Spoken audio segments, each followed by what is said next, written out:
Welcome back to Tam's Classy Creations, the channel where we break down projects so even a beginner can do it. Hi everyone, today I'm going to be showing you collage applique quilting on a pillow. With collage applique, you can basically do any design you want. I'm going to be doing a name today, but you can do patterns, animals, sayings, pictures, and other images. The sky is the limit with this. There are other techniques as well, but we'll only be going over one of them today in the video. Without further ado, let's get into it.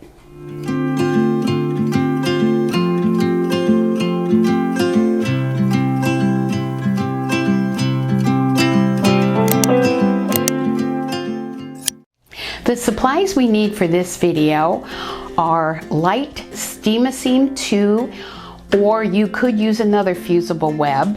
We'll need materials pretty colorful with smaller images.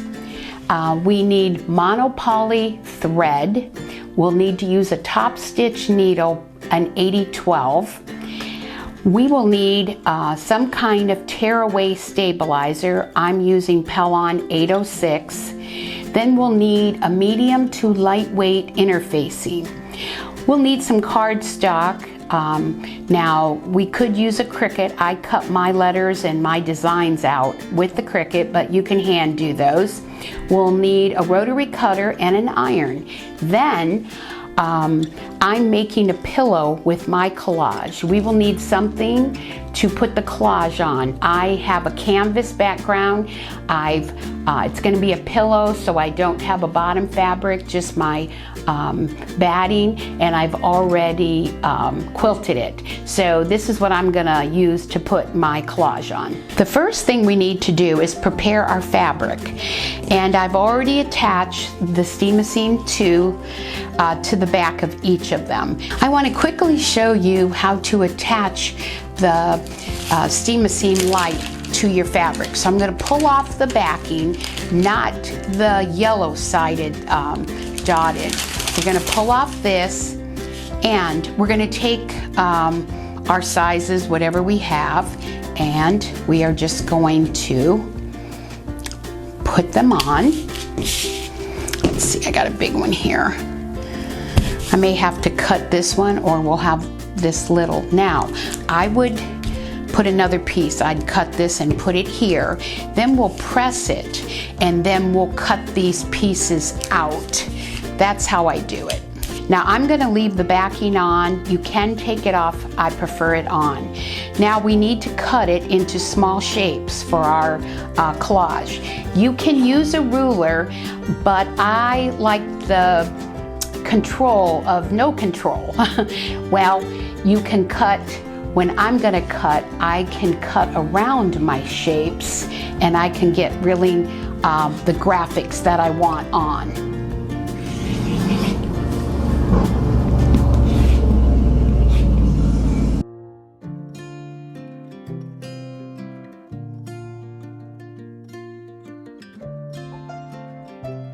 Okay, and you want to continue cutting on the rest of your fabrics. Now, what I decided to collage today is a name. I chose Zackary, my grandson. I'm going to make him the pillow. But it is about 30 inches long, so that is too long to cut out on the Cricut. So what I did is I unattached the letters and cut them out individually. And you could cut out anything. You could cut out a dinosaur, any animal. You can collage anything. So what I will do is kind of attach them myself for drawing out his name. So that's the next step. So here on the medium weight to lightweight interfacing, I have attached the letters how I want them to go. So just like that. Now, what you want to do when you get your design, if you do one like mine, then you want to trace it out with pen. And then we can pull this off, and this is going to be what we're going to collage. Now we have our template ready, and and it is drawn on our medium to lightweight interfacing, and our material is ready. So let's begin collaging. Now, when you find a piece, you're going to have to pull the backing off, and you want to go over the lines. And you want to, let's see, overlap your materials at least 1/4 of an inch up to, even an inch. Now, sometimes we do run into a few problems. Let me see here. Well, let me show you this. The reason you want to do that, we're going to be cutting it. You want to see the ink on the other side. We are going to be cutting it around the lines, and we're going to use the back for the lines. Now, if you do use the Steam-A-Seam 2, it does stick a little better, so that works out. When we are all done, we will press that down before we cut it.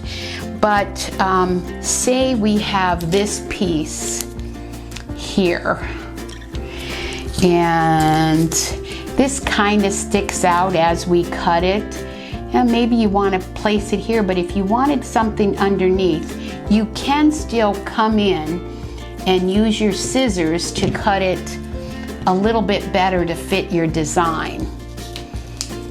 Like here, I will put this under. I like that better on top. So you can still cut if something doesn't fit right. So we're going to continue doing the whole name.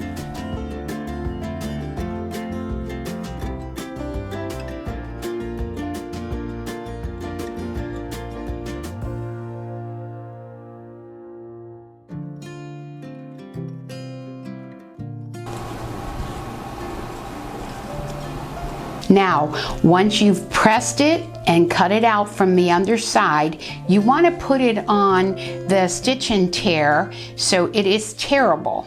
I don't mean terrible like that, I mean tearable like this. So now what you want to do is take the monopoly thread, and all of the spots where the material is overlapping the top, you want to stitch it. See, like a bunch of these. You want to stitch this all down. Now, if you don't stitch this, these will come up. And you want to stitch it like 1/8 of an inch from the edge. And you want to do that all around while it's on the tearaway stabilizer. And then you can start tearing this off. So you'll just start tearing the pieces, and you will come up with it looking like this. So your whole thing will look like this. So after you've torn all the stitch and tear away, you'll place it on your background, and I showed you this in the beginning. Now what I'm going to do is glue this, because this can get off with the name so easily because some of these are thin. I'm going to glue it down with Elmer's glue a little bit at a time, and then I'm going to press it so it dries. So it'll be easy to applique that on, and I'll show you in the next video how to applique that on. I hope you guys have a decent grasp on the collage applique. I had a lot of fun showing you this project. If you enjoyed the video or learned something, give the video a thumbs up for me. Thanks for watching, and as always, see you in the next video.